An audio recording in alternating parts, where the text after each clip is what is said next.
कुमारों ने नारद जी से इतना भी कहा कि जिस मनुष्य ने नर तन पाने के बाद, मनुष्य तन पाने के बाद अपने जीवन में कभी भी सुख कथा को नहीं सुना, भागवत का आनंद नहीं प्राप्त किया, उसका जीवन ही व्यर्थ है।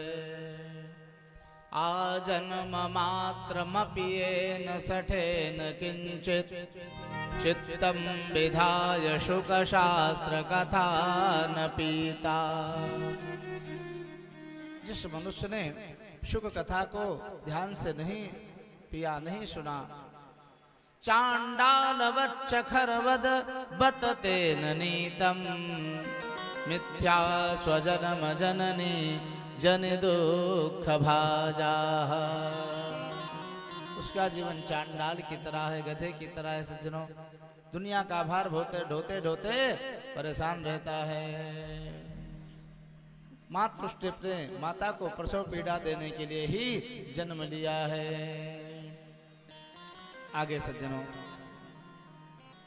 सूत जी महाराज नैमिषारण्य की परम पावन भूमि में विराजमान हैं। शौनक आदि ऋषियों ने प्रश्न किया है, सूत जानासि भद्रमते भगवान सात्वतां पतिः। हे सूत जी महाराज, आप कृपा करके ये बतावें कि भगवान श्री कृष्ण का अवतार कैसे हुआ। 6 प्रश्न किए हैं। मनुष्य का कल्याण कैसे होगा, पहला प्रश्न। दूसरा, शास्त्रों का सार क्या है, भगवान अवतार क्यों लेते हैं, भगवान के अवतार कितने हैं, और कृपा करके ये बतावें भगवान ने किन किन अवतारों में किसको कृपा कीनी है और किस पर संहार उद्धार किया है। और जब भगवान द्वारकाधीश श्री कृष्ण इस धराधाम को छोड़ करके चले गए तो धर्महकम शरणम गताः, धर्म किसकी शरण में गया, कृपा करके ये बतावें। ये 6 प्रश्न सूत जी महाराज से शौनक आदि ऋषियों ने किए हैं। तो पहले और दूसरे का उत्तर बड़ा सुंदर है सज्जनों। हे शौनक आदि ऋषियों, सबई पुंसां परो धर्मो यतो भक्तिरधोक्षजे अहेतुक्य प्रतिहता ययात्मा संप्रसीदति। मनुष्य का सबसे बड़ा कल्याण इसी में है, जिस कार्य को करने के बाद मन हमारा आत्मा प्रसन्न हो, वही सर्वोत्तम कर्म है। भगवत चरणारविंद की भक्ति के द्वारा ही मन पावन होता है, जीवात्मा धन्य होता है। तो भगवत चरणारविंद की भक्ति ही मनुष्य का परम कल्याण करने वाली है। सृजाम्यहम् परित्राणाय साधूनां विनाशाय च दुष्कृतां धर्म संस्थापनार्थाय संभवामि युगे युगे। गोविंद ने गीता में अपने अवतार का मूल कारण बताया है अर्जुन से। गोस्वामी जी ने भी इस विषय में बड़ा सुंदर प्रतिपादित किया है।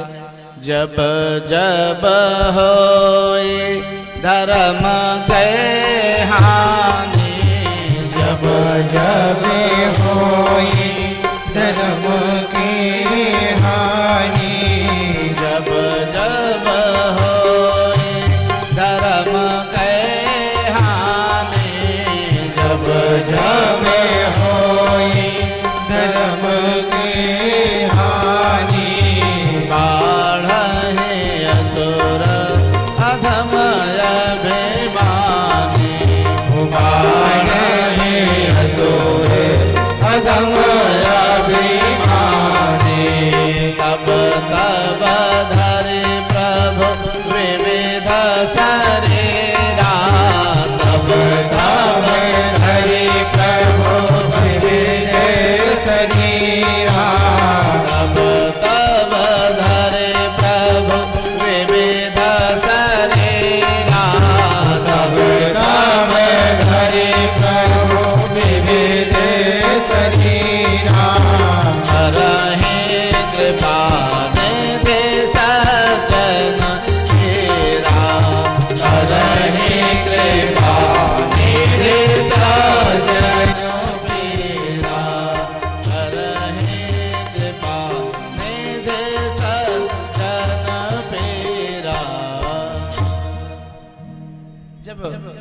पृथ्वी लोक में धर्म में ग्लानि आती है, धार्मिक लोग दुखी होते हैं और पापात्माओं की वृद्धि हो जाती है, पापियों का बोझ बढ़ जाता है।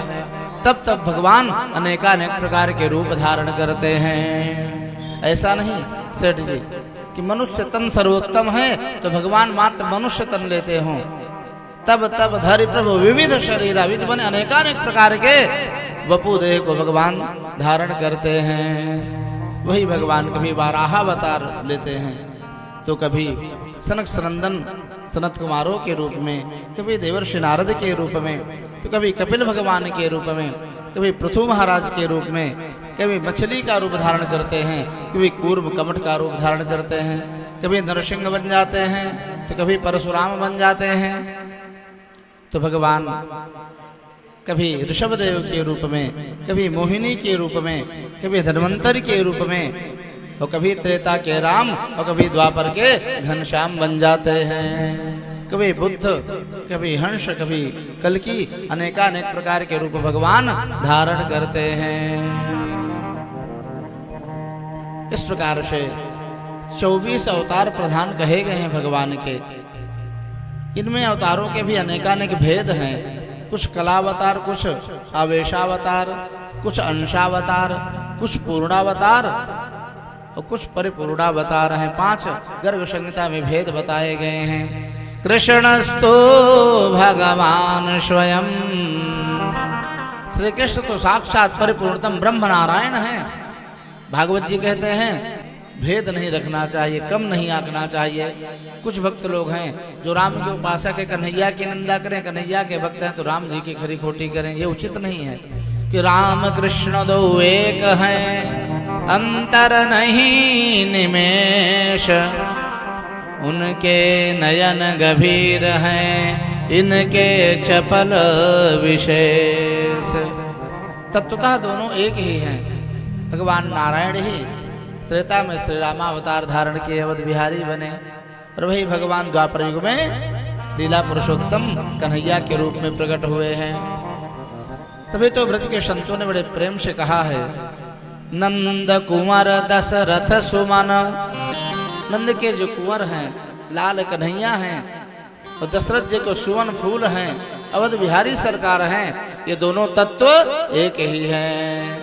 नंद सुमन दशरथ कुमार उभय एक सरकार, नारायण जो दो कहें सो अविवेक विचार।